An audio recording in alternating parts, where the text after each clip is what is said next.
Buenas. Gracias, Macu. Bien. ¿Cómo estamos? ¿Nos vemos bien? ¿Nos escuchamos bien? Ah, la música está muy fuerte, seguro. Perfecto. Eso tenía... Les juro que había anotado bajar la música antes de empezar y ya empecé mal. Yo veo todo verde. Hoy no... Perdimos 2 frames máximo. No lo puedo creer. Así que, buenísimo. No estoy muteado. No empecemos. Porque no me hagas mirar. Cada vez que me decís estoy muteado, miro si estoy muteado. Te vemos y te escuchamos perfecto. Esa es la gente. Robino con su vincha roja que dice Banco Nacional de Datos Genéticos. ¿Por qué? Porque hoy estamos en Gato Ecosistémico. No esperaban que yo estuviese acá, pero sí estoy yo acá. El micrófono puede ser que esté... No, pero estamos, lo veo como que está muy alto. Lo voy a bajar un pelito. Siempre esperamos que estés vos acá. Qué lindo lo que me decís, Ro. ¿En serio me estabas haciendo mirar el micrófono? Qué bárbaro. Qué bárbaro. Sí, hoy estamos en Gato Ecosistémico. Hoy tenemos un invitadazo. Vamos a hablar de probablemente la institución que... una de mis instituciones preferidas. Sí, tengo instituciones preferidas, pero esta es la institución preferida de todes. Así que hoy vamos a hablar de esa institución, que es el Banco Nacional de Datos Genéticos. Yo realmente veo todo bien, así que para mí vamos para adelante. ¿Están todos de acuerdo ahí en el chat? Estos minutos en los que uno no sabe, estos segundos de delay asesinos. Bueno, entonces, Institución Orgullo Nacional. Muy bien, entonces vamos a invitar a Manuel Oguiña, que él trabaja en prensa del Banco Nacional de Datos Genéticos. A ver si yo hago así. Está Manuel con nosotros. Miren lo que es el setting de Manuel. Hola, Manu, ¿cómo estás? ¿Cómo va eso? ¿Todo bien? Todo Acá bien. me encanta que ponen BNG es el único banco que banco. Claro. Cada tanto sí. nos escriben para abrir una cuenta bancaria, algún descolocado te escribe, ¿viste? ¿En serio? Y alguno que otro aparece. Y capaz que les podés decir, sí, mirá, me tenés que hacer un depósito. Tal cual. Pueden dar. Estoy juntando las luces. Claro. Sí, estamos en Composé. Manu también hace Twitch. Me estaba contando, porque esto de saludarnos tipo, hola, ¿cómo estás? En realidad ya nos estábamos viendo desde hace un rato, probando todo esto. Pero bueno, muchas gracias por venir. No está en la habitación contigua. No me moví demasiado, pero... Es verdad. Bueno, buenísimo que estés acá. Estamos re contentos. Teníamos muchas ganas de hablar con el banco, con alguien de esta institución que queremos tanto, que nos parece tan importante. Así que, si te parece, podemos arrancar. No está al lado, man. Te juro. Mandemos la ubicación. Van a ver que no está al lado.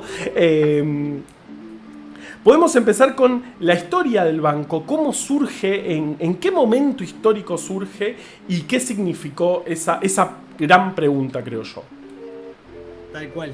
Bueno, primero que nada, gracias a vos, Carva, y a toda la gente del Gato y la Caja en coparse con la idea. Teníamos muchas ganas de que el banco esté en Twitch y qué mejor con ustedes, así que nada, gracias. Y a toda la gente ahí del chat que ya está tirando muy buena onda y que por lo visto tenemos varios fans y eso está bueno. Sí. Pero bueno, nada, también nosotros somos fans del BNG en cierto modo, pero también somos fans de las abuelas, que creo que fueron las pioneras, ¿no? Y las responsables de que hoy estemos acá charlando. Y bueno, un poco la idea de hoy que venía charlando con vos era hablar del banco, hablar de la parte científica, ¿no? Que también hay muchos interesados en esa materia, pero también contar detalles y cosas puntuales de la búsqueda de las abuelas y cómo fue el proceso hasta crear un organismo como el Banco Nacional de Datos Genéticos, porque no fue tarea nada fácil, porque llevó muchos años y porque no es una cuestión de su voluntad solamente, sino de su voluntad frente a un montón de obstáculos que tuvieron y que fueron superando y sorteando hasta poder crear el banco. Pero bueno, nada, instancias de la última dictadura cívico-militar, se crea Abuelas, ¿no? A veces está la confusión de abuelas, madres. Obviamente las abuelas son madres de Plaza de Mayo también, Claro. pero con la particularidad que estaban sufriendo el robo y la desaparición de bebés, de niños, hijos de sus hijos, hijes desaparecidos, o que también tenían hijas desaparecidas que estaban dando a luz y no sabían dónde, ¿no? Entonces empezaron con esa intensa búsqueda de esos niños, obviamente continuando con la búsqueda de sus hijos. Pero bueno, nada, también empezaron a notar que eran búsquedas que se podían llevar en paralelo, en cierto modo, y que Claro. la búsqueda de los nietos requería cuestiones puntuales en las que ellas tenían que trabajar, ¿no?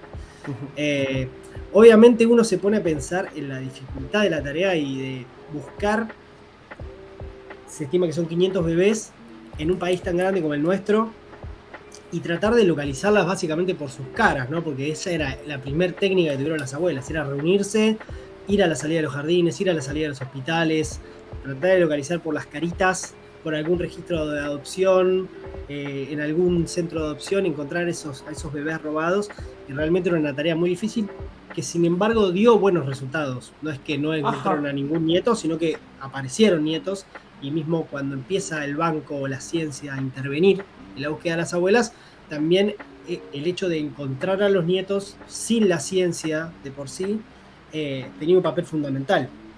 Claro. ¿No? Porque de la creación del banco primero estuvieron la forma, el método científico, y después el método científico fue aplicado para poder realizar restituciones, y ahí recién se fue consolidando lo que es el banco, que es básicamente alojar a todas las familias que están buscando para que los jóvenes se puedan acercar a dar su muestra, ¿no?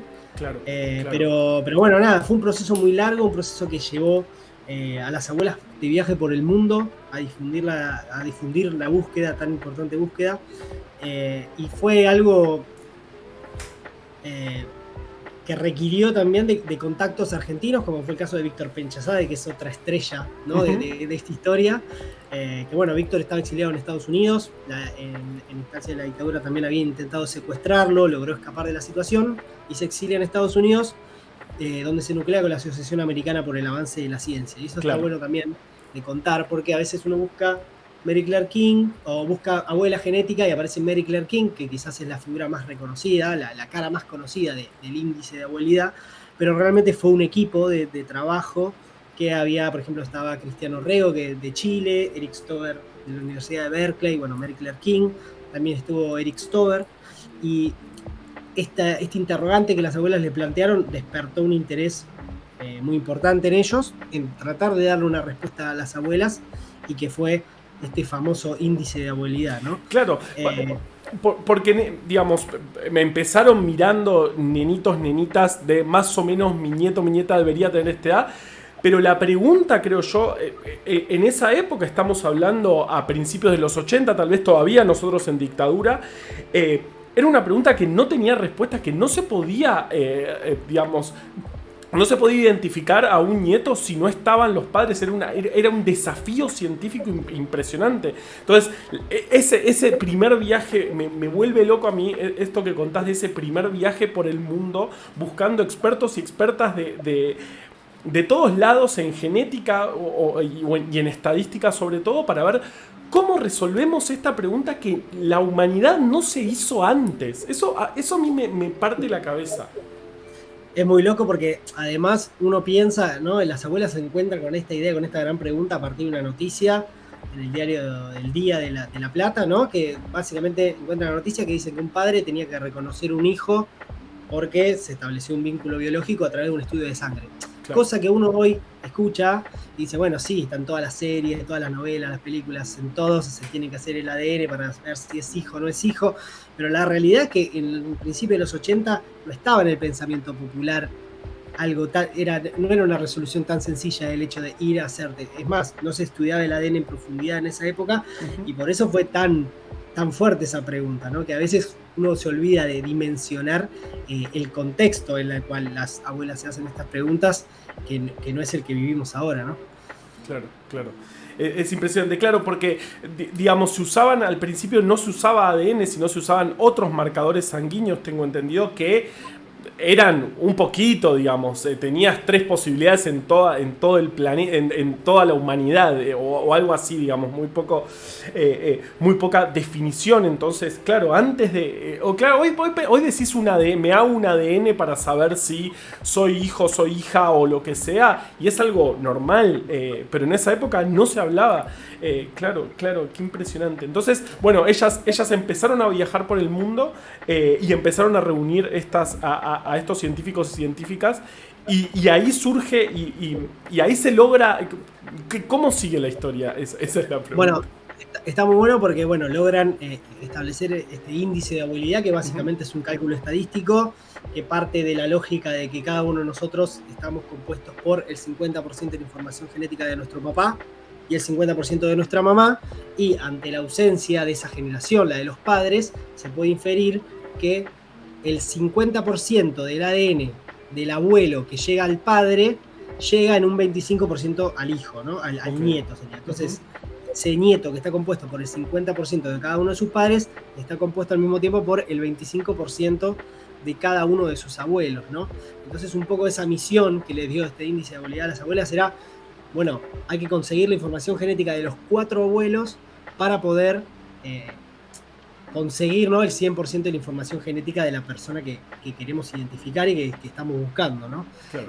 Y en esta tarea estaba esto que te decía, de esto era una prueba para realizarse entre un joven y una familia, ¿no? Estamos hablando de saber si es positivo o si es negativo un joven frente a una familia. Y surgió también acá la necesidad de entender que eran 500 bebés y no era una cuestión de encontrarlo porque lo encontraste a la salida de un jardín o lo que sea, a ese bebé, a ese niño, y identificarlo con una familia que lo encontró, sino que la problemática iba a continuar durante muchos años. Y esto creo que también es muy destacable, porque las abuelas no pensaban en la solución inmediata, sino que pensaban, bueno, nosotros tenemos un problema enorme y que estos bebés van a ir creciendo y ellos van a ser los protagonistas que se presenten con la duda y que nos encuentren a nosotros. Claro, ¿no? Claro. Entonces, esa vuelta de rosca fue el disparador de la creación del banco, y esta colaboración de los científicos no terminó solo con crear este índice de habilidad, sino que vienen al país y tuvieron un papel muy fundamental. Y ahí te voy a pedir que pongamos una nota que te pasé, que es la imagen 1, que está muy buena para mostrarla, porque ahí empieza a jugar un poco lo difícil que era para las abuelas y para todas las personas que estaban en busca de encontrar estos nietos robados, y cómo también el Estado empieza a tomar protagonismo. La nota dice, sí, sería imposible probar la causa de muerte de los desaparecidos. La Nación de, ¿esto qué año será? 80 por ahí. Esto es año 84. Sí, 80 de febrero del 84, vienen la Asociación Americana por el Avance de la Ciencia, hicieron muchos trabajos, ¿no? Uno de ellos era, con el uso de la antropología forense se podía identificar la causa de la muerte de los desaparecidos. Esa era una de las cosas que venían a hacer, que fue una de las que quizás tuvo un resultado más gris, ¿no? Uh-huh. Y eso es lo que La Nación decidió destacar en su noticia. Pero también la realidad es que dentro de los científicos también estaba Clyde Snow, que fue un personaje muy importante para la creación del equipo argentino de antropología forense, que está en nuestro país y que es muy importante también en identificar a los desaparecidos. Y que bueno, estos científicos determinaron que los usos que se estaban dando y las metodologías que se estaban dando, tanto de estos jóvenes como también de la CONADEP, eran correctas para poder avanzar en materia de identificación de personas y demás. Claro. Y otra cosa muy importante también que vinieron a hacer fue a venir a hacer un relevamiento de qué instituciones argentinas, hospitales, clínicas y demás, estaban capacitadas para alojar un organismo como es el Banco Nacional de Datos Genéticos. Uh-huh. Y esto también está bueno contarlo, porque no es que era una cuestión de, bueno, a ver quién tiene más máquinas, bueno, vamos ahí. También era una cuestión de entender qué lugar daba confiar claro, en los datos ahí de la democracia. Obvio. Datos de todas las familias, y además entendamos que en todos los años de dictadura, la institución médica que más se fortaleció fue el Hospital Militar. Mismo en el relevamiento que hacen, el Hospital Militar estaba entre los primeros lugares a elegir. Claro, Pero seguro para obviamente, guardar las muestras tenían los freezer perfectos, tenían todo, pero ahí hay muchos datos muy sensibles y además la democracia argentina no estaba sólida en para los nada. 80. Qué tremendo. Y mirá, y la Nación decide titular no nada acerca de encontrar nietos y nietas, sino acerca de... En la nota aparece, pero el título es muy fuerte, ¿no? Porque cambia totalmente la noticia. Pero bueno, una vez que llega este dato, ¿no? Y que localizan, en este reglamento localizan al Hospital Durán, y también respondiendo un poco lo que venías diciendo hoy, que no se estudiaba el ADN en profundidad, lo que se hacía básicamente era un estudio de histocompatibilidad, que es a través del HLA, ¿no? Que era básicamente un estudio de glóbulos rojos que se usaba principalmente para trasplantes, para determinar si una persona podía recibir o no un trasplante de otra persona, ¿no? Entonces, a partir de ese resultado se podía inferir si había vínculo biológico entre el joven y la familia que estaba buscando. Entonces, el Hospital Durán tenía en su área de inmunología un muy fuerte trabajo en histocompatibilidad y por eso lo eligen como el lugar más apropiado para alojar al Banco Nacional de Datos Genéticos.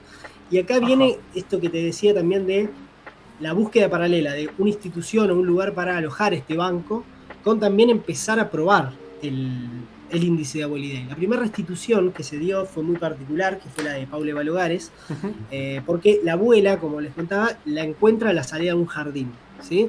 La encuentra a una salida de un jardín vestida de preescolar y Paula tenía 8 años. Paula estaba 3 años atrasada en el colegio, en la institución educativa donde estaba, porque Raúl Lavallén, el subcomisario de la policía bonaerense que se apropió de Paula Balogares, la anotó como hija propia 3 años más tarde, con lo cual Paula estaba 3 años atrasada en el sistema educativo, ¿no? Y eso habla también de lo difícil que era encontrar. No es que decía, bueno, mi hijo tiene 6 años, voy a buscar entre todos los nenes que tienen 6 Obvio, años, ¿no? claro, claro, claro, Entonces, claro.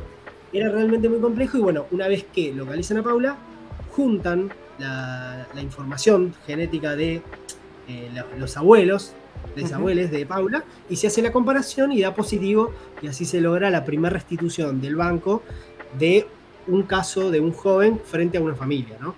Todavía no estaba creado el Banco Nacional de Datos Genéticos. Pero acá me parece importante contarles también y mostrarles lo complejo que era la búsqueda a nivel de el contexto, ¿no? Porque no era una cuestión, esto ya es año 84 también. 84 es Paula, ok, ok. No es una cuestión de que ya diciembre del 83 vuelve la democracia, los militares desaparecen de la faz de la tierra y todos volvemos a ser felices, sino que realmente tenían muchísimo poder en el Congreso, en los medios de comunicación y demás.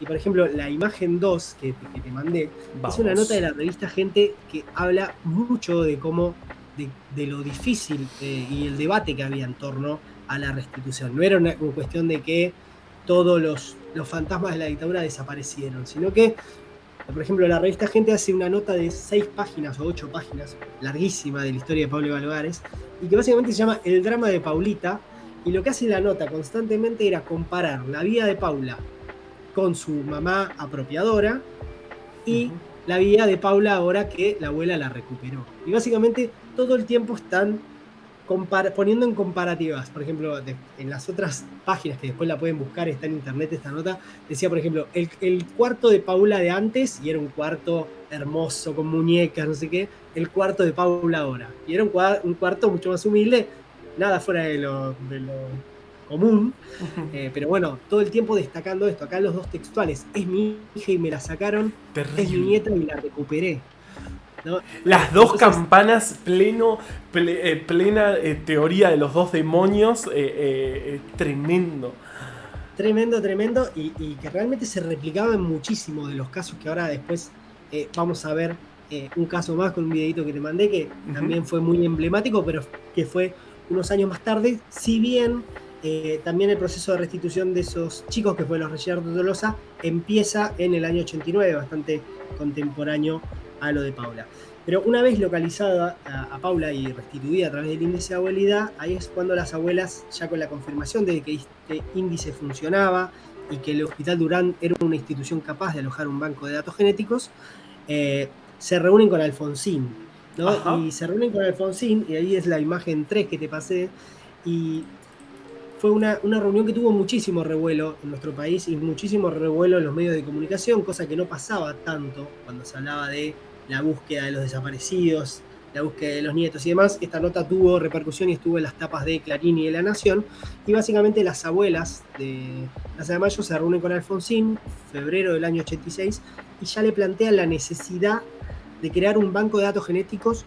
Básicamente le dieron la solución total, le dieron un proyecto armado entre la Secretaría de Derechos Humanos, eh, diputados de la provincia de Buenos Aires y abuelas de Plaza de Mayo, con un informe de por qué se tenía que hacer un banco de datos genéticos en el Hospital Durán, todo ya seleccionado y como todo ya bastante masticado, ¿no?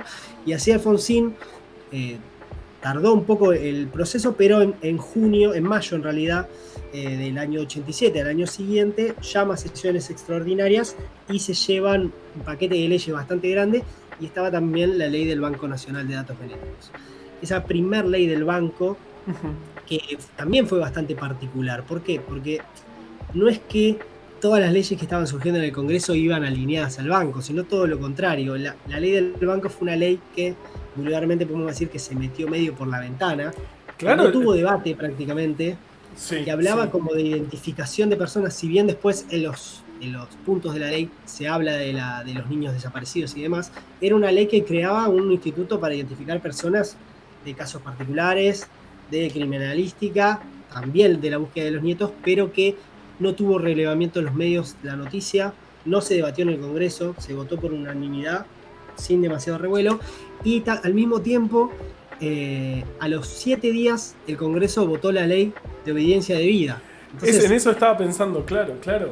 el contexto, las noticias de ese momento eran opuestas a la creación del banco. Por eso digo que la del banco fue medio de callados, la metieron, ¿no? Y que realmente fue muy importante porque luego, después de la obediencia debida, punto final, y los indultos de los 90, la apropiación de niños quedó fuera de todos esos delitos Sí. cometidos.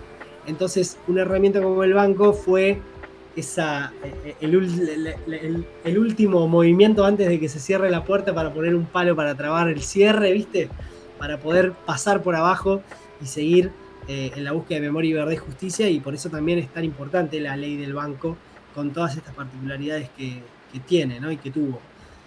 Eh, Tengo la piel de gallina desde que empezaste a hablar. Claro, estaba pensando eso porque justamente tengo entendido que en las leyes de obediencia de vida, el punto final, no se incluyeron los robos de bebés. Tal vez creo que se manejaban, en la última dictadura, se manejaban con tal nivel de impunidad que tal vez nunca pensaron que esto podía pasar, que podían ser restituidos o que podía demostrarse científicamente que habían robado y sustituido identidades.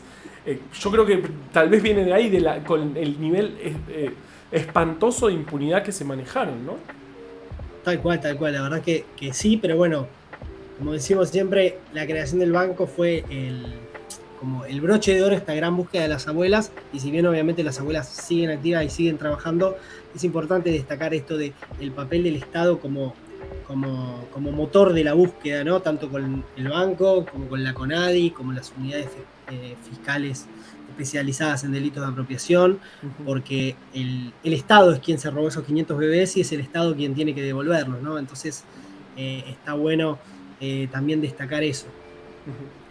Pero Perfecto. bueno, me parecía importante contarlo, más allá de entrar ahora en la parte más técnica y demás de lo que hace el banco, un poco de poner en contexto para darnos cuenta de la complejidad que es la búsqueda, y de la complejidad también de entrar en la cabeza, de entrar, a ver, no es una forma linda de decirlo, pero de impactar en esas personas que todavía quizás no se hicieron esa gran pregunta para presentarse al banco, porque como estuvimos viviendo, no es una cuestión de que ya todos dijeron, bueno, no, todos los que dudamos de nuestra identidad hay que presentarnos, sino que hay un montón de ideas o de pensamientos o de ideologías formadas en torno a esto, y que es difícil de superar y de saltar esas barreras, ¿no?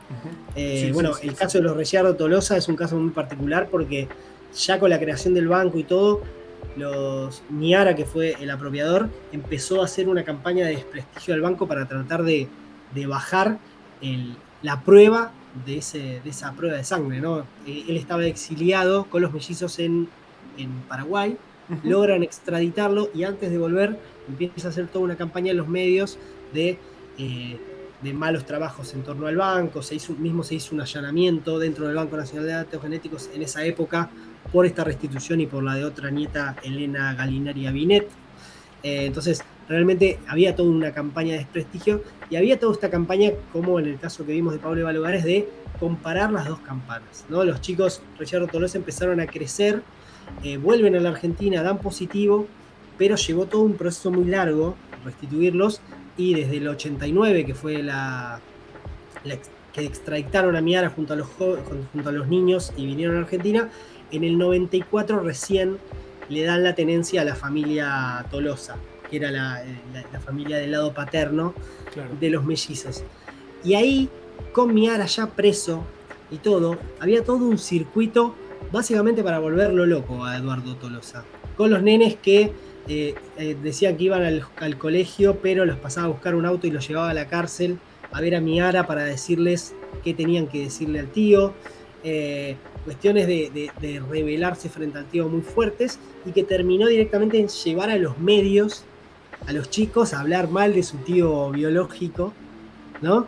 En darle institucionalidad a esta cuestión de un señor preso influenciando a menores de edad sobre su tío biológico, y que llevó a varios programas, entre uno de ellos el programa En Memoria de Chiche Hellblum, que hay un pequeño recorte que te mandé ahí para que lo veamos y entendamos qué se hablaba en los medios en esa época, que realmente fue muy, muy fuerte. Acá Cali Oki pone, me acuerdo de esa campaña, fue un espanto. Claro, claro. Es que justamente eso, no fue de un día para el otro, vamos toda la sociedad, estamos dispuestos y dispuestas a saldar esta duda, sino que fue un trabajo muy arduo, terrible. Vamos a ver el video, prepárense porque es bastante aterrador. Y también, ¿no? Ahí va a estar Chiche Hellblum, que fue director de la revista Gente durante la dictadura. Estamos hablando de gente con un pasado bastante oscuro. El video lo tenemos acá. Y por supuesto que esa información que yo recibí me preocupó enormemente por dos aspectos fundamentales. Uno tiene que ver con aquellos que consideran que han ganado una batalla, porque estos dos chicos han sido separados de los padres del amor. Aquellos que sustituyen el amor por el rencor, por el odio, por la revancha, piensan mezquinamente que han ganado una batalla y se han olvidado de los seres humanos.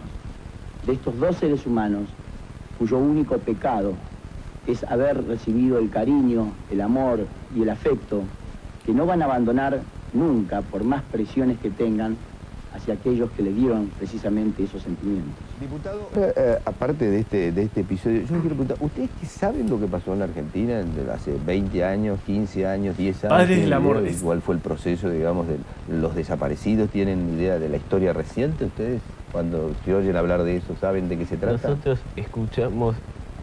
Nosotros sobre eso, precisamente, digamos que escuchamos las dos campanas. Sobre eso, lo único que podemos saber es lo que nos contaron. Sí. No lo vivimos en carne propia. Pero bueno. Terrible. Vamos a volver a la música de fondo. Claro. Pero es buenísimo. O sea, dice, nosotros no lo vivimos en carne propia. ¿Y quién no lo vivió más en carne propia? Que ellos. Un nieto recuperado con serios problemas de habla y de comunicación. Sí. Que fue extraditado, que fue llevado, exiliado 2 veces a Paraguay en resguardo de la dictadura de Paraguay, extraditado a Argentina de nuevo, pasado por un proceso de restitución. Realmente es muy fuerte toda esta historia, y que terminó, o sea, esto siguió, después sí hubo un programa especial de Longobardi con un periodista más, y terminó en la renuncia de Edgardo, del tío de los Tolosa, de la renuncia de la tenencia. Renunció a la tenencia de los nietos recuperados de Ricciardo Tolosa después de toda esta campaña mediática.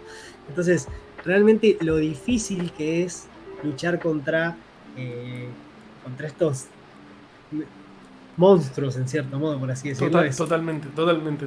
No fue solamente hacerse esa pregunta cuando era casi imposible de responder, sino que también enfrentarse a esos monstruos mediáticos con una fuerza que no sé de dónde sacaban fuerza las abuelas para bancarse a eso, y obvio también a los chicos y chicas que pasaban por esto. Claro, porque hoy se anuncia una restitución y realmente es casi unánime, más allá de qué medio estemos hablando, se anuncia como una super mega buena noticia que es, y no, pero en este momento mirá lo que pasaba. Estoy realmente sí. Me preguntan, ¿se sabe qué pasó con esos chicos hoy? Bueno, los chicos después pasaron a una tenencia provisoria de la madre de la familia, una madre amiga de la familia Tolosa.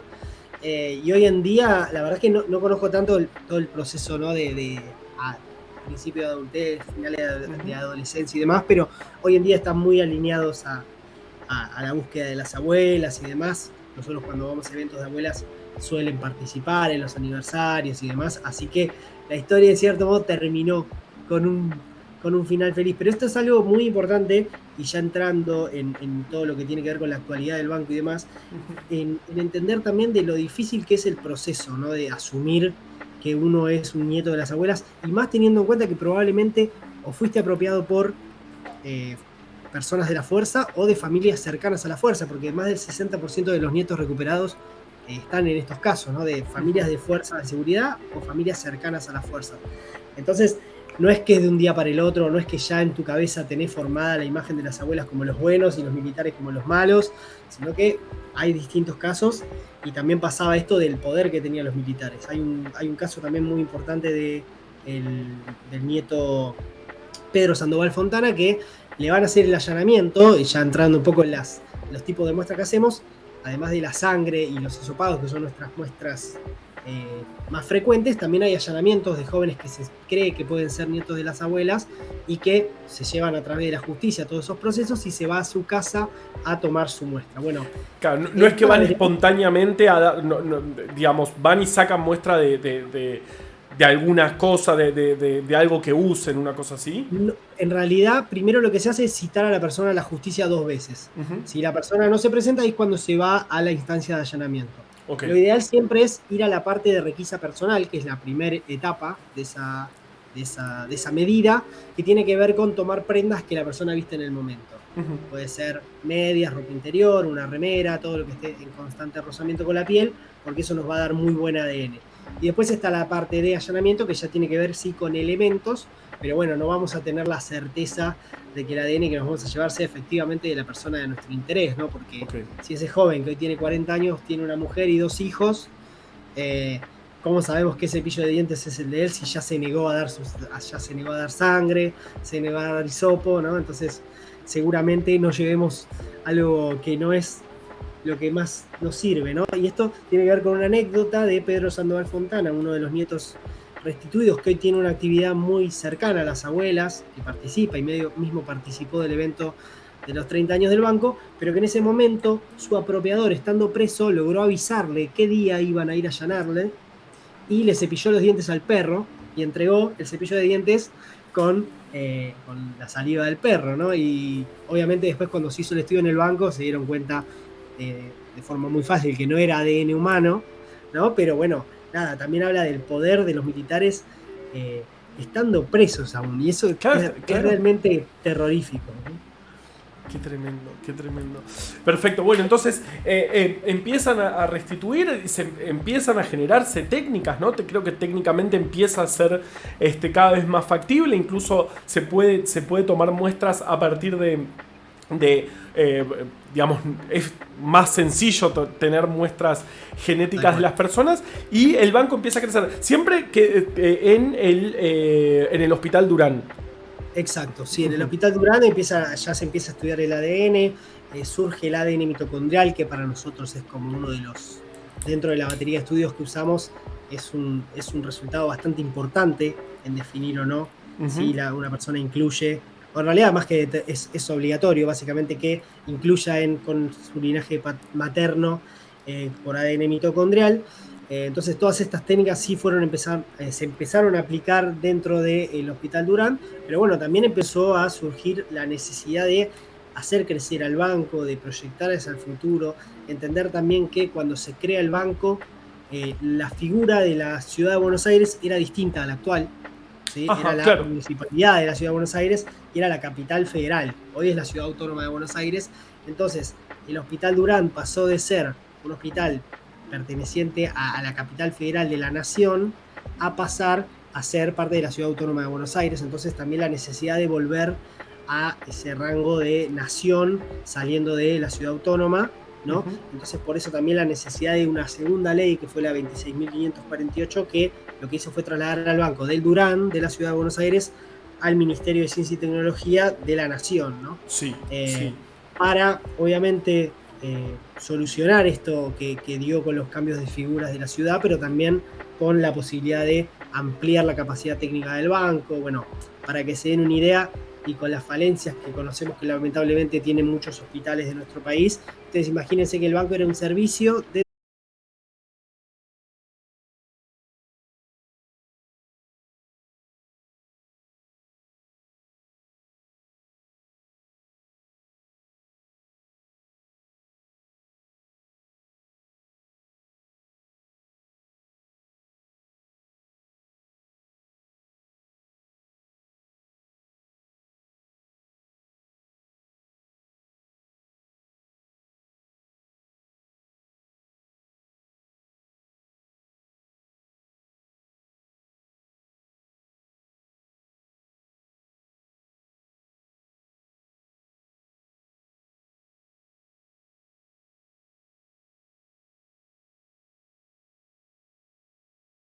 Pablo me dice si volvemos a full Twitch. Máxima desesperación. No. Ahí estamos, ahí volvimos. ¿Ahí volvimos? Sí. Hola, ¿cómo están de nuevo? Justo estábamos... Estábamos comentando del meme que se agarra a la cabeza. Sí. Estamos medio cortados, pero o sea, yo tengo, me marca 0 fotogramas perdidos y de internet estamos bien. ¿Quién nos está boicoteando hoy? Me parece que fue Chiche Hellblum, ¿eh? Fue Chiche, para mí fue Chiche. Macri tiró el micrófono y boicoteó el stream. Bueno, ¿estamos estables? ¿Nos ven estables? ¿Qué dicen al respecto? Estimado, todos fans tuyos, están muy contentos todos. Internet volvieron, dice acá. Muy bien. Bueno, tenemos muchos volvieron, así que podemos quedarnos tranquilos al respecto. Bueno, entonces estamos hablando de que vamos 131 nietos recuperados de los 500 que se supone. O sea, falta mucho trabajo, claro, faltan muchos. ¿Y cómo, digamos, si uno duda de su identidad, cómo es el proceso? Se corta, dicen acá. A ver, más o menos, Carva. A ver. Regios, los vemos divinos, pero sigamos. Sigamos, dicen acá. Bueno, sí, perfecto. Sí. Seguimos. No, bueno, hay 2 vías, ¿no?, para llegar al banco. No es que las personas que dudan de su identidad pueden ir, tocar la puerta, hola, vengo a sacarme sangre, sino que se llega al banco con un turno, se llega por 2 vías.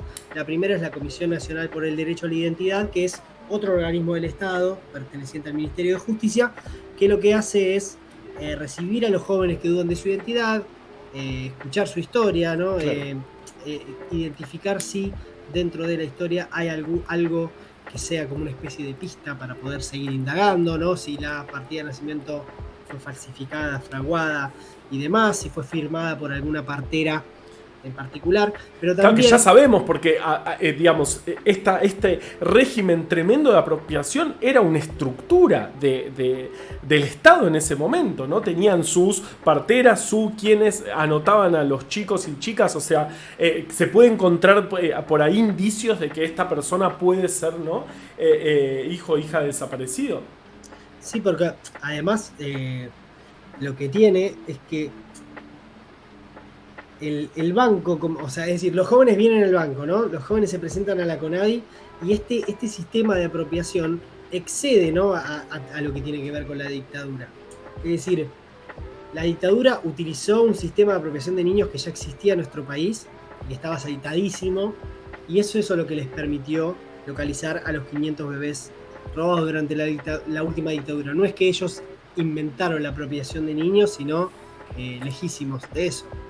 Qué interesante, qué interesante. ¿Cómo estamos, che? O no, otra vez pusieron ahí. O no, otra vez puso Jere.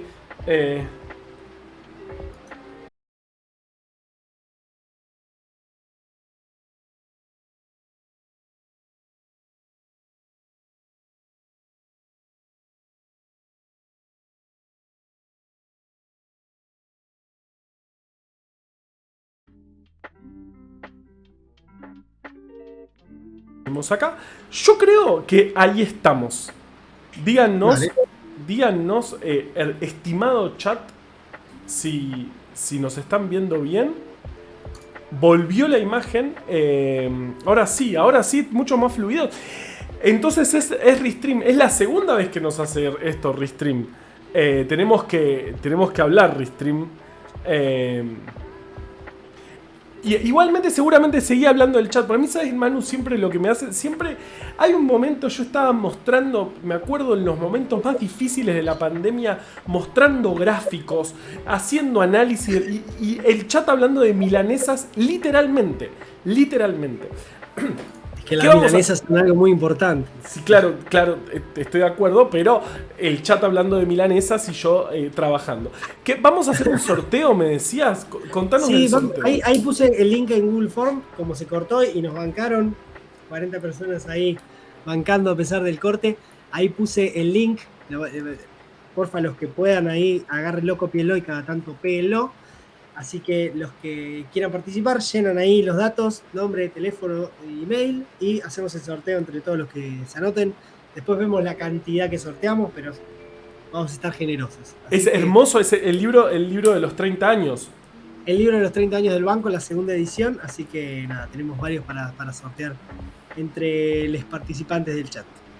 Qué lindo, vamos todavía. Y esto, creo que estamos mucho más cómodos ahora que salimos solo por Twitch. Bueno, está bien, Restream, no te queremos nada. Entonces estábamos en este momento de cuando el banco se muda, justamente cuando deja de ser, fue en la reforma del 94, cuando la ciudad de Buenos Aires pasa a ser ciudad autónoma de Buenos Aires, y claro, el Hospital Durán deja de tener injerencia nacional, no pasa a ser un hospital de la ciudad autónoma, y ahí se mudan, sale la segunda ley, nos contaba. Sí, en realidad la ley llevó mucho más tiempo, ¿no? Con una de esas problemáticas, pero con muchas más para solucionar. Sale recién en 2009 y todo esto también otra vez ocurre en debates sobre la mudanza del banco, con una cuestión de quieren destruir el banco. Había debates dentro del ámbito político, dentro del ámbito de los medios, algunos con malas intenciones. Por ejemplo, también había una cuestión de parte de organismos de derechos humanos, de algunos sectores de abuelas de Plaza de Mayo, que decían, bueno, nosotros del 84 hasta el 2009 juntamos un montón de muestras. ¿Quién nos asegura de que trasladando a otro lugar el banco no se van a perder las muestras, no se las van a robar, ¿no? Entonces había miedos, obviamente, que eran totalmente entendibles, más allá de que había otros sectores que lo hacían de una manera mucho más cruenta o con otras intenciones respecto al Banco Nacional de Datos Genéticos. Pero bueno, volviendo un poco al tema del banco y al tema de este trabajo que realizamos todos los días. Como les decía, los jóvenes vienen por dos vías, ¿no? Y está la CONADI, que recibe a estos jóvenes que dudan de su identidad, que escucha sus historias y que lo primero que trata de hacer es solucionarlo por vía documental. ¿Por qué digo esto? La vía documental tiene que ver con analizar su partida de nacimiento, ver si sus datos están en algún registro de adopción de alguna provincia. Ellos tienen acceso a muchos de estos registros, entonces se trata de solucionar el caso por la vía documental. Y esto habla también de que hay muchos casos que se solucionan de este modo y que no son parte de los nietos robados durante la última dictadura. Y esto habla también del enorme universo de personas que no conocen su verdadero origen biológico. Se estiman que son 4 millones de personas en nuestro país. O sea, es un montón de gente, y eso habla también de la problemática. No es que hay 500 robados en el país y es solo encontrar a las personas que fueron robadas, sino que dentro de un universo enorme están los nietos de las abuelas de Plaza de Mayo. Entonces eso hace mucho más difícil encontrar a los nietos. Y eso también es lo que nos hace trabajar entre resultados negativos. Por año al banco se acercan 1000 jóvenes y lo máximo que se logró restituir en un año fueron 8 personas. Claro. Ahora estamos, el año pasado no pudimos encontrar a ninguno, también la pandemia afectó en la búsqueda, obviamente, para la toma de muestras y demás, pero es realmente un montón de personas que dan negativo y que tampoco tienen muchas respuestas después para seguir buscando. No es que hay más herramientas como el banco para seguir en la búsqueda de su identidad, ¿no? Entonces, realmente es muy complejo todo el tema y habla también de lo difícil que es localizar a esos nietos. Y después también de poder llegarles, ¿no? Porque como dijimos, son personas que fueron apropiadas por militares, por miembros de las fuerzas, por sectores de la sociedad que no quieren saber nada con las abuelas y que probablemente nunca vayan a un teatro por la identidad. Claro. ¿Se entiende? ¿No? Que por ahí, o sea, con la comunicación hay que entrar en barrios cerrados, en lugares que quizás son muy difíciles desde los organismos de derechos humanos apuntar a ciertos sectores de la sociedad que probablemente allá puedan haber esos jóvenes que estamos buscando, ¿no? Entonces es realmente complejo y por eso también es tan importante ocupar todas las vías de comunicación que se puedan, ¿no? Hablar con gente de Twitch, hablar con chicos más chicos en colegios, porque por ahí sus padres no son los nietos, o por ahí sí, pero no es lo mismo escuchar una publicidad de abuelas de Plaza de Mayo cuando tuviste una idea formada que en contra de las abuelas o no cercana a las abuelas, que venga tu propio hijo a decírtelo en la mesa, ¿no? Entonces, todas esas cuestiones y esas formas de comunicarnos pueden ayudar a encontrar a los nietos o hacer que esas personas se acerquen. Pero bueno, más allá de la CONADI, que es este organismo donde recibe a las personas de forma espontánea, si personas que dudan de su identidad y se presentan, también está el trabajo de la justicia en investigaciones de supuestos nietos de las abuelas, ¿no? Personas que se denuncia que podrían ser hijos de desaparecidos, una vecina que denuncia que la persona que vivía al lado en su casa nunca estuvo embarazada, nunca contó un proceso de adopción y que apareció en esa época con un bebé en brazos. Y bueno, comienza todo un proceso para determinar si ese joven puede ser o no un nieto, y ahí es cuando entra todo el juego de la justicia y todo el tema también de lo que hablábamos antes de los allanamientos y de lo que tiene que ver con la requisa personal y demás, ¿no? Porque hoy, además de la ley, la 26.548, que es la segunda ley del banco, también se votó la 26.549, que fue la ley de extracción compulsiva de ADN, que lo que hace es obligar a las personas a que den su muestra, porque en la sangre de esos jóvenes que quizás a veces cuando hacemos charlas con los chicos pasa mucho que cuando hablamos, bueno, no, va a la justicia y le saca de las prendas o de los elementos de la casa el ADN, ¿no? Y a veces con debates totalmente válidos que se dan de, por ejemplo, todo el caso del feminismo y es mi cuerpo y mi decisión y todas esas cuestiones chocan a veces con esta idea de que la persona está obligada a dar su muestra. Pero son debates muy interesantes que se dan con los chicos y que están muy, muy buenos hacerlos. Me reinteresa el debate con los chicos, las cosas interesantes que deben salir de ahí deben ser espectaculares. Es realmente hermoso, la verdad que son unos capos. A veces se escuchan cosas sobre la juventud, ¿no? Que se hablan, y después uno va a dar charlas con los chicos y surgen preguntas increíbles que quizás no surgen cuando uno da charlas para gente más grande. Entonces, nada, eso está muy bueno. Pero bueno, nada, todo este tema de la requisa personal y allanamiento es posible gracias a esta ley de extracción compulsiva de ADN, porque en la sangre de ese joven que quizás no quiere dar su muestra está la prueba fehaciente de un delito de lesa humanidad. Sí, entonces, sí. Por eso está la obligación de dar tu muestra de ADN. Claro. Estoy acá chumeando el chat a ver si...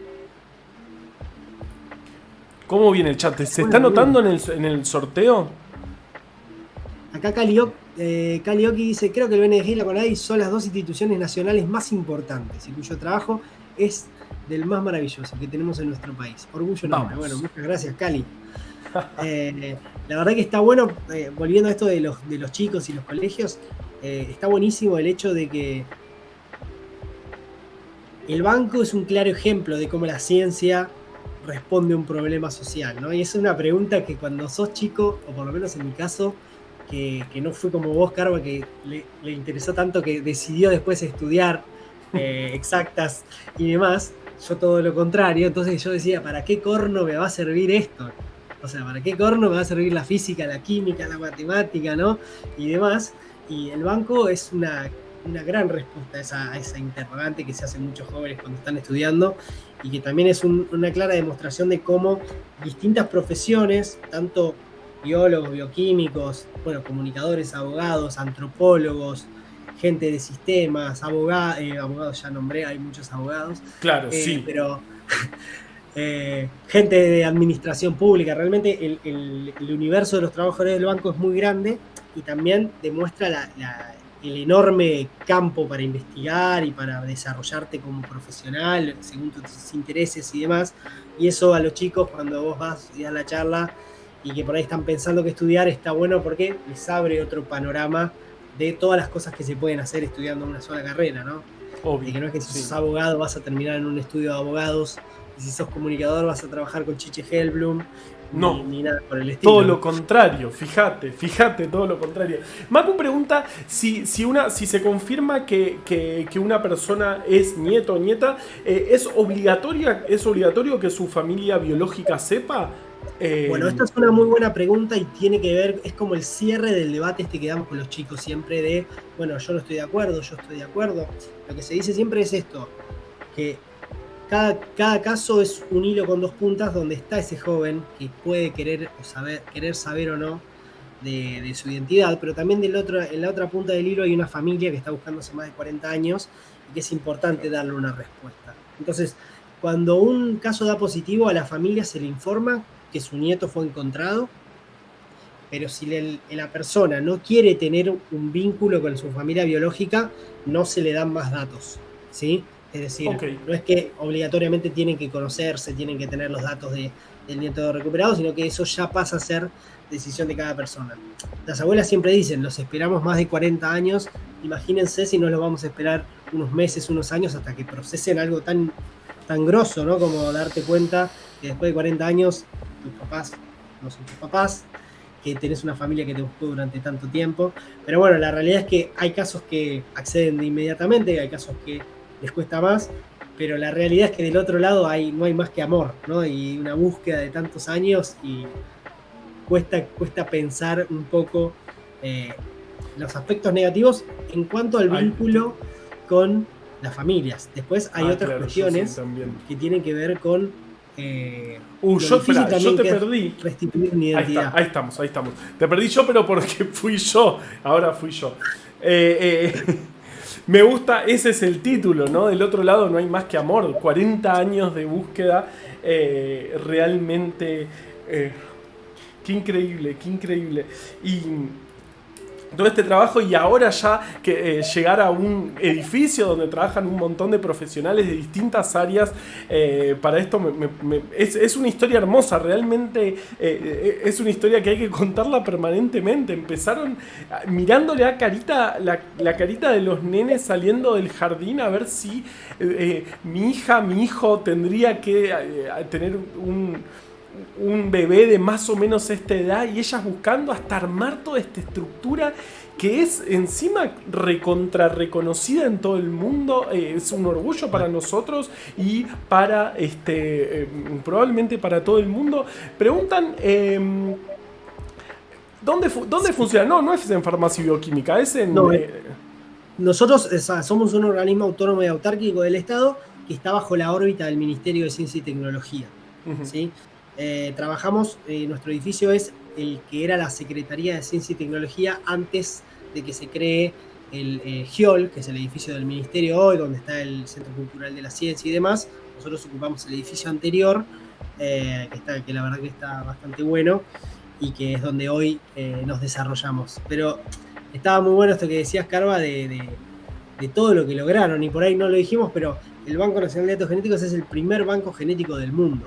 Y esto es algo que es muy grosso de destacar, ¿no? Que por ahí no se conoce tanto y demás, pero no es que las abuelas replican una idea de Estados Unidos, de Europa y demás, sino que generaron todo un revuelo que la misma ciencia la ciencia le dio la respuesta, pero al mismo tiempo está agradecida a las abuelas de esa gran pregunta que se hicieron, porque fue un avance gigantesco, ¿no? Claro, y sí, siempre Víctor Penchazade dice, es la primera vez que la genética viene a trabajar para los derechos humanos, teniendo todo un pasado oscuro, la genética siempre, pero mirá todo lo que puede hacer para los derechos humanos. Y claro, fue pionera la pregunta, fue pionero el banco. Ok, entonces el banco sigue acumulando una vez que, aunque dé negativa esa muestra de esa persona que duda su identidad, por ejemplo, da negativo, igual se guarda la muestra para futuros comparaciones, ¿no? Exacto, o sea, a la persona se le informa, ¿no? Hay un consentimiento informado cuando vas a dar tu muestra, donde se le dice que su muestra va a quedar en constante comparación. Obviamente que pasa a ser un perfil genético, pasa a ser datos, que eso es lo que está en constante comparación, pero también almacenamos las muestras biológicas. Obviamente también está el archivo de legajos, donde están los resultados, la planilla de la persona y demás. Y también tenemos la ADN-teca, que es el ADN ya extraído, que también se conserva en ultrafreezers de 20 grados bajo cero. Entonces tenemos tanto el resguardo de la muestra biológica, que puede ser la tarjeta FTA, que son las tarjetas de un papel secante que conservan el ADN aproximadamente por 50 años, o eso es lo que la empresa que las provee indica. Y también los hisopos, bueno, se conservan. Y también, como decía, se conserva el ADN extraído y además, obviamente, el resultado, que es lo que está en constante comparación. Es importante esto porque la ciencia avanza y también las familias se completan, porque uno cuando habla de el índice de abuelidad, los 4 abuelos que te completan al nieto, es la historia feliz, ¿no? De los dos papás, o sea, dentro de toda esta problemática y esta historia oscura de nuestro país, es el ideal, por así decirlo, ¿no? Están los 4 abuelos, los 4 abuelos están vivos y te vinieron a dar su muestra, pero la realidad es que hay familias que fueron totalmente diezmadas durante la dictadura, padres e hijos desaparecidos, militantes. Recordemos que si uno va, por ejemplo, al Parque de la Memoria y ve esas paredes gigantes con los nombres de los desaparecidos y las fechas y las edades, ve las edades, 18 años, 21 años, 24 años, eran realmente muy jóvenes, bueno, menores de edad también. Entonces también los padres muchas veces eran militantes y también eran desaparecidos. Entonces la tarea es mucho más compleja, porque hay familias que, por ejemplo, tienen una abuela y un tío, y con esa información hay que tratar de restituir. Y ahí es cuando entra, por ejemplo, el trabajo de la antropología forense, identificando primero cuáles son aquellas familias que tienen bajo poder estadístico y que necesitan de más familiares para que cuando ese joven se presenta al banco puedan dar positivo, tengan el poder. Claro, que haya el poder estadístico para que dé esa muestra positiva. Entonces, bueno, el trabajo de la antropología hoy está centrado en eso, en perfeccionar esos grupos familiares, y se exhuman esos abuelos para ir completando estos grupos familiares, ¿no? Eso es súper importante, y ha pasado también en 2 ocasiones de que el joven vino primero que la familia. Hubo 2 casos de nietos que primero se presentó el joven y luego, por ejemplo, por algún testimonio de un juicio, se pueden enterar que su familiar desaparecido su familiar desaparecida estuvo embarazada y por ahí ellos no tenían ese dato. Por ahí no lo sabían, ¿no? Puede ser producto de una violación dentro de su desaparición forzada, ¿no? Entonces ha habido casos de ese estilo. Entonces también por ahí la familia recién se entera ahora de que puede ser familiar de un nieto robado, y se presenta, y bueno, ocurrió en 2 ocasiones de que el joven ya estaba alojado en el banco. Entonces, por eso es tan importante la constante comparación, más allá de los avances tecnológicos que puedan ocurrir de acá hacia adelante y que puedan ayudarnos a encontrar a los nietos que faltan. Y lo sensibles que son esos datos, porque estamos hablando de un banco, porque uno piensa en un lugar de muchas... Acá necesitamos mucha seguridad, en serio, es todo muy sensible. La muestra de ADN, los resultados, todo eso hay que cuidarlo mucho, y por eso me imagino lo que contabas antes de las abuelas en estos cambios, lo cuidadosas que son para que se cuiden esos datos que son de los más sensibles que tenemos, tal vez. Tal cual, tal cual. Sí, sí, mismo para la mudanza se hizo todo un protocolo para poder hacer el traslado aprobado por distintos organismos externos y demás, que fue realmente muy complejo, y eso también hizo que de la ley que se votó en el 2009 hasta el traslado hayan pasado 6 años. Claro. ¿Sí? Que por suerte se hizo el traslado y al poco tiempo ocurrió una restitución, que fue la de Martín Ogando, de la hija el nieto de Delia Giovanola, que es una de las abuelas más conocidas, que además tenía la particularidad de que fue una restitución por vía consular, porque él vivía en Estados Unidos y mandó por valija diplomática su muestra a través del consulado argentino, y se logró de esa forma lograr la restitución de Martín, ¿no? Y de conocer a su abuela. Y esas conferencias, qué ganas de que pronto sea la próxima conferencia de prensa. Que tanto te emociona. Es el poder que tienen esas conferencias. Somos todo el país llorando con esas conferencias de prensa. Acá Javier pregunta, dice: hace poco vi que en 23andMe y otros sitios similares colaboran con el FBI en la búsqueda de sospechosos o familiares. A futuro, ¿se podría identificar bisnietos que hayan subido datos genéticos?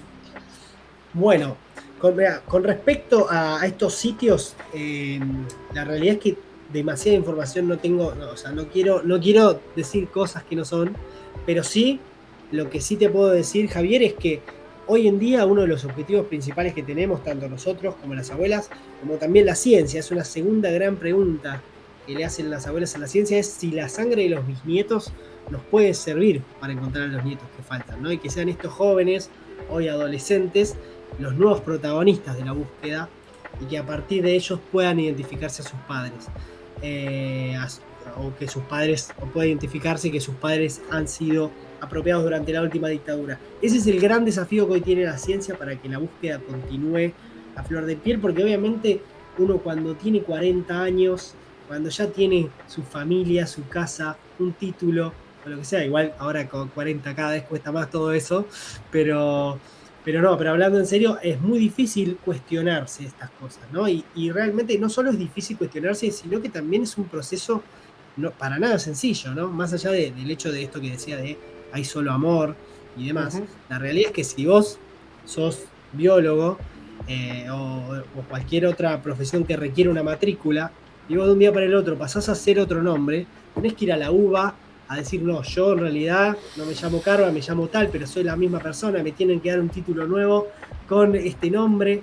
Bueno, todos esos procesos, o cambiarles el nombre a tus hijos, es realmente muy complejo todo el universo que lleva una restitución, y por eso también es tan importante que los mensajes lleguen por todos lados.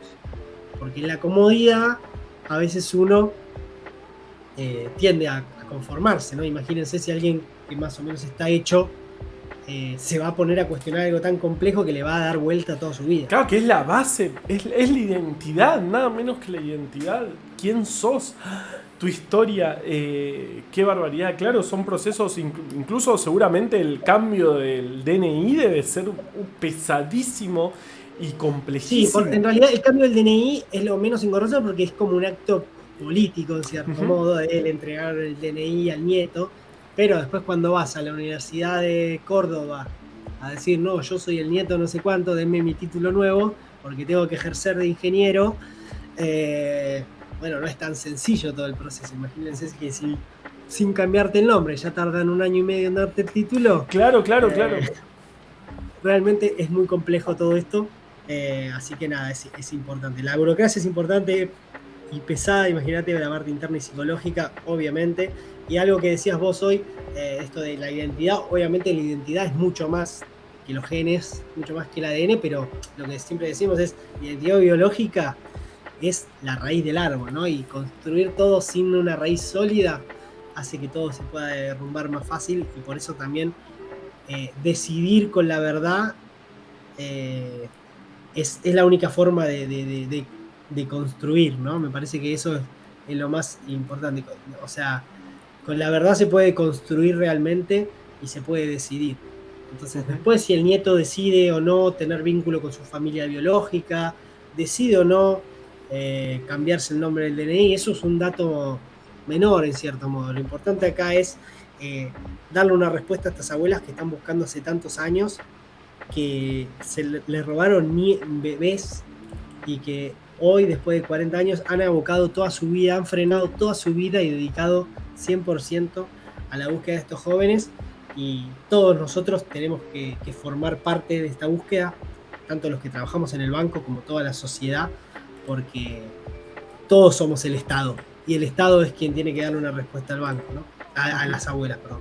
Claro. Es el mismo que le robó la identidad. Me gusta la pregunta de Ro. Ro pregunta, ¿no se puede hacer que todos les nacides entre esos años se saquen sangre obligatoriamente cuando, por ejemplo, se renueve el DNI? O bueno, por una cuestión ética o por lo operativo del contraste.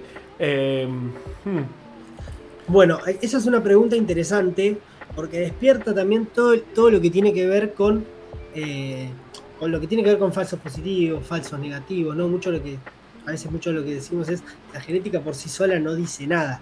Necesitamos de muchos más datos para poder entender si ese joven es o no el nieto que estamos buscando. Por ejemplo, la CONADI nos entrega a nosotros las fichas, ¿no? Donde está toda la identificación de que, por ejemplo, si las familias saben qué fecha nació el bebé, qué sexo era y demás, todos esos datos nos sirven para constatar, porque si la familia denuncia que un joven nació en el 76 o por ejemplo en el 80 y aparece un joven con un buen resultado de heterotosómicos y demás, pero nació en el 76, evidentemente no estamos ante el nieto que estamos buscando, ¿no? Porque puede ocurrir que lo anoten más tarde, pero no que lo anoten antes, o es muy difícil eso. Entonces también necesitamos contrastar contra estos datos, ¿no? Y entonces, ¿es posible? Sí, es posible. Ahora, no es tan sencillo como parece, no es como, bueno, le sacamos sangre a todos y aparecen todos de un momento a otro. Es realmente complejo y requiere de ser muy cautelosos y muy cuidadosos, porque estamos dándole una respuesta muy importante a esa persona, y todos los resultados que se entregan del banco tienen que estar, tenemos que estar 100% seguros de lo que le estamos diciendo a la persona sea así, y por eso es tan importante no solo el hecho de que, bueno, da un buen resultado de ese heterotosómico, bueno, debe ser, no. Tiene que dar positivo en ADN mitocondrial, tiene que dar con las fechas que nos entrega la CONADI, todo eso es muy importante y forma también la decisión de decir, encontramos un nieto, que no es para nada... Claro, no es solo un resultado que da positivo, sino que se hace una gran investigación alrededor hasta estar totalmente seguros de que es sin duda una persona restituida. Una persona apropiada. Qué tremendo. Clarísima la respuesta de Manu. Ojalá la ciencia nos diera respuestas más claras, dice Ro. Sí. Sí, ojalá. ¿Esos datos son de libre acceso, dice Libertad? No, para nada. O sea, la base de datos del banco está súper resguardada. Encriptadísima. Como todos los que trabajamos en el banco firmamos un convenio de confidencialidad. Ahí está, esa es la palabra. Porque obviamente son datos sensibles, ¿no? También es importante entender que nosotros a los jóvenes que vienen al banco les decimos qué tipo de estudio se va a realizar, qué es lo que nosotros buscamos dentro de su ADN y que nos va a servir para compararlo, ¿no? Nosotros no podemos despertarnos, bueno, hoy vamos a ver en las muestras de sangre quiénes tienen VIH. No, eso está totalmente fuera de nuestro objetivo y son datos muy sensibles y nosotros tenemos que atarnos a nuestra tarea, que es estudiar una porción hipervariable del ADN que nos permite identificar a estas personas. Bueno, qué espectacular, me encantó, me encanta lo que hacen en todo sentido, me encanta que hagan estas charlas en colegios, quiero que todos les niñes escuchen esto. Aparte suelen ser, yo alguna vez trabajé nada, que voy a decir algo que no tiene nada que ver, pero trabajé un tiempo con el virus del dengue y es impresionante el impacto que tiene hacer capacitaciones con los niños en los colegios, porque realmente entienden y se ponen a trabajar. Probablemente no llegás de la misma manera a los adultos. Así que me encanta lo que hacen. Soy fan, creo que todo el chat acá somos fan del banco. Probablemente muchas ganas. Volviendo acá a Sí. lo de las escuelas, voy a aprovechar y si hay personas viendo hoy que sean docentes, ahí les paso el dato, ahí pueden llenar el formulario para solicitar una charla del banco en su institución, así que aprovechen y depende obviamente de cada institución, si podemos ir presencial, si lo hacemos virtual, si podemos darle el contenido grabado con libros, videos, un poco de lo que mostramos hoy, hay mucho más. Así que nada, si hay docentes ahí, invitados a solicitar la charla del banco, que como decís, está buenísimo. Uh-huh. Y realmente el aprendizaje para los chicos, y nosotros también aprendemos un montón de lo que ellos nos plantean, así que es súper rico. Bien, me encanta. Bueno, felicitaciones por el trabajo, por todo lo que hacen. Ojalá siga, esto sigue, digamos, porque el banco, faltan muchísimos nietes todavía, pero también tiene a futuro mucho trabajo, lo cual me encanta. Todos son genio, Manu, todo el chat te ama. Así que gracias y bueno, ojalá repitamos algún día, tal vez sin tantos problemas técnicos, che. Pero Restream igual. Fue el Restream. Hay que ver quién es el dueño de Restream, ¿eh? Sí. Que no les gusta. Así que eso, agradecerte a vos, a las abuelas, como siempre. Si dudan de su identidad, acérquense, abuelas, que digamos, todavía falta mucho. Y eso, felicitaciones y gracias por sumarte. Me encantó que hayas venido. Por favor, un placer. Gracias a vos, Carva, por recibirme y por recibir al banco, obviamente. Felices de estar acá con el Gato y la Caja, que nos encanta. Así que nada, gracias a todos ahí en el chat por bancar. 60 personas hablando de genética y derechos humanos un miércoles a las 9 de la noche, así que es un golazo. Che, no, gracias a vos. Bueno, y chat, nos vemos. Una vez más el sorteo, sí, el link del sorteo del libro, para si alguien entró tarde o durmió. Vamos acá a compartir. Compartimos. Se anotan ahí, nombre, email, teléfono, y ahora en un rato sorteamos 5 libros. Vamos a sortear. ¡Wow! ¡Un montón! Bien, 5 libros. Librazo además. Hermoso, ilustrado. Yo lo tengo y es hermoso. Así que van a tener mucha suerte si lo ganan. Eso, muchas gracias.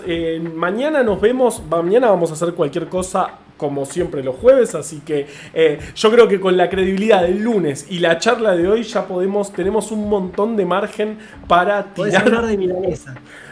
Más o menos. O peor. Así que eso. Gracias, Manu. Gracias a todos en el chat.